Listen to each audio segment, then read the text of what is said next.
Hello and welcome to some more Star Citizen. Today I wanted to summarise four panels from CitizenCon. You Call That a Knife, The Art of Digital Illusion, The Devils in the Dialogue, and The Sound of Weapons. They're all pretty short and they cover quick prop and item making, VFX, and audio in-game.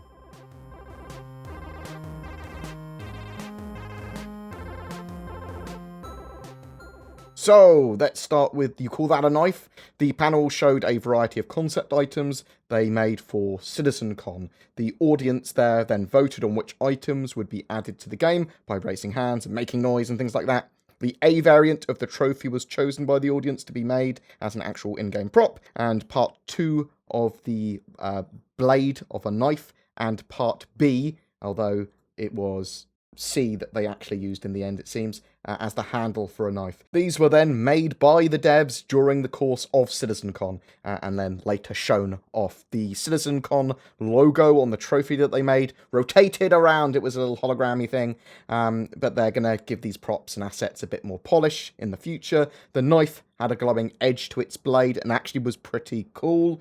These items are included for CitizenCon ticket holders, Imperator subs, and anyone that bought a CitizenCon digital goodies pack. Boom! Next panel, The Art of Digital Illusion. This panel focused on VFX. In March 2017, they started using their new GPU particle system. This allowed them to remove a lot of restrictions and possible bottlenecking from the CPU and put it into a lighter weight, more efficient system. When it comes to system resources, now they look at two cost types. Firstly, rendering. This is literally the amount being rendered on your screen at any given time. How many particles, how complex is the lighting, that sort of stuff.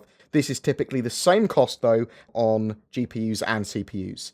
Secondly, and more importantly to them, is update cost. How and where should particles move to? The CPU is great for gameplay code, but the GPU is really useful for doing the same code over and over again efficiently. The particle system itself is like one huge block of code executed much faster by the GPU. GPU particles give them the ability to have many more particles in shot and updated at once. Engine trails are much higher quality now because of that. Explosions get a lot more elements, sparks, lights, shockwaves, lots of little additions there. They use curl noises to help drive and vary the particles. They use a load of other techniques as well. They use vector fields for more static repetitive motion simulation, sort of like simulating heat rising or wind or air blowing, which will push particles around. They use sign distance fields as well for attracting and repelling particles from surfaces, or to produce an artificial gravity effect or things that slide off surfaces. The Reclaimer's gravity generator effect uses the sign distance field stuff. The particles are attracted to and around the gravity sphere, basically, and will, like, swirl around it. And they're not always going in exactly the same direction. They are being pulled around. There's a bit of variance to that. They add and layer on VFX to areas and environments as well, items, components, that sort of stuff. This can be changed based on damage states, lighting, and what the component should be doing at that particular time. These VFX that they use, like fire or sparks, should make sense for each of the items that they're coming out of. Fire would only be produced by something that would have a flammable component or could potentially have a flammable component. They don't want to have anything that is totally beyond the suspension of disbelief when it comes to these VFX. They can have particles that collide with objects as well and bounce or otherwise interact with them to add some more like 3D to how the particles work. They can do great stuff with lighting as well. They can have electrical, like lightning arcing around as well on any scale they want. They use splines, I believe, to do the lightning effects now, which is all looking pretty cool. Next panel, bam, Devils in the Dialogue. There are various issues to tackle with sound and dialogue in game. Just hearing the appropriate sound undisturbed is hard, basically. Player agency means unpredictable volume sounds in an area, and NPCs can generate unexpected sounds. Ships can be flying around, and people can be pretty random, and the ambience might be really loud at certain times, and that can be variable. They can use a low dynamic range, which allows them to have smaller differences between loud and quiet voice volumes.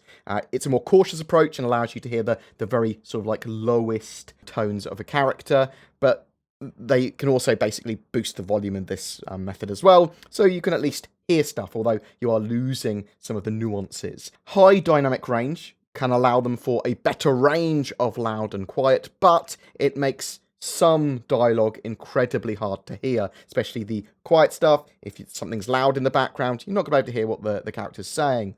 They avoid clipping and distortion unless it's an effect for something like long-range comm calls and that sort of stuff as well. So they want audio to be clear cut and to sort of like be heard through other sounds where appropriate. The limited or low dynamic range can make NPCs seem a bit unresponsive as well when it comes to the changing environmental sounds that you're going to experience in game. So there are some solutions that they've looked into. There's ducking, which dynamically lowers the background sound and prefers the dialogue, basically allows that to be heard, but that's quite unrealistic. The Lombard effect is another solution. This has speakers talking more loudly over background sound and is actually something that happens in real life. They raise the audio of the dialogue based on the sounds in the area. This could make the dialogue too loud in some places though.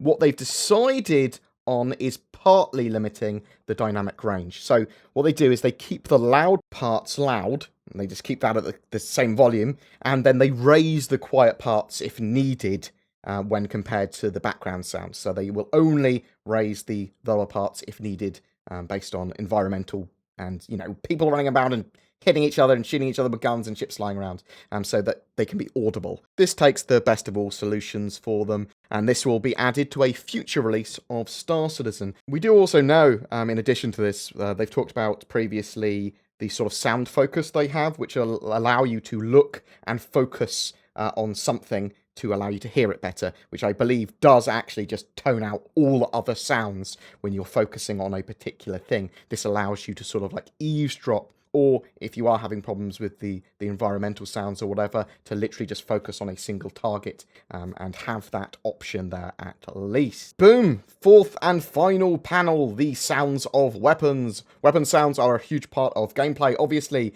They add to the detail, immersion, and player feedback. Fidelity and immersion is the driving philosophy for audio. They want weapon sounds to be realistic, fun, and consistent. Beyond that, they want all of the components of a weapon to come together, and for the audio of a weapon to add to the tactile experience of that weapon. They want it to actually feel cool, they want that sound to make sense, and they want it to sort of like blend into the use of that weapon. They take real recordings of things and manipulate them to create sounds in-game. These often include real weapons being recorded, but then also combine other interesting and unusual sounds, sort of all merge together to add to the personality and potentially brand of a weapon, so that there's some uniform, even to the sounds when it comes to all the Castak arms range, for example. They break sounds down into layers, and then they combine them in-game. There's the body layer. It's the first layer you hear in a weapon shot. It's the sort of like punchy hit sound, followed by a thumpy bass. This creates the physical sensation of firing a weapon. There's the character layer. This communicates the personality of a weapon, and is usually the main element of the weapon fire sound. It's typically played after the body layer. There's the mechanical layer. That's intended to communicate the mechanism of the weapon, a short, subtle element typically, sometimes metallic sounding. This is to help the weapon feel more rewarding and realistic as well. Finally, there's the environment layer. This describes the acoustic location where the weapon is being fired and adds additions and effects to it based on that. These layers are combined into their sound system. This approach is versatile, dynamic, helps emulate real acoustic behaviours, and gives players usable information from audio in gameplay terms. The system blends different sounds for different distances, gives appropriate feedback based on your location, environment, and perspective. In the future, the system will also have improvements to the triggering of environmental layers. It will support weapon sounds for depressurized areas and environments. Melee combat's going to be supported there as well. They're going to really have to get some quite visceral stabbies, hitties. And also there's going to be support for surround sound systems. I hope you enjoyed my sort of like quick fire, sticking all of those sort of the smaller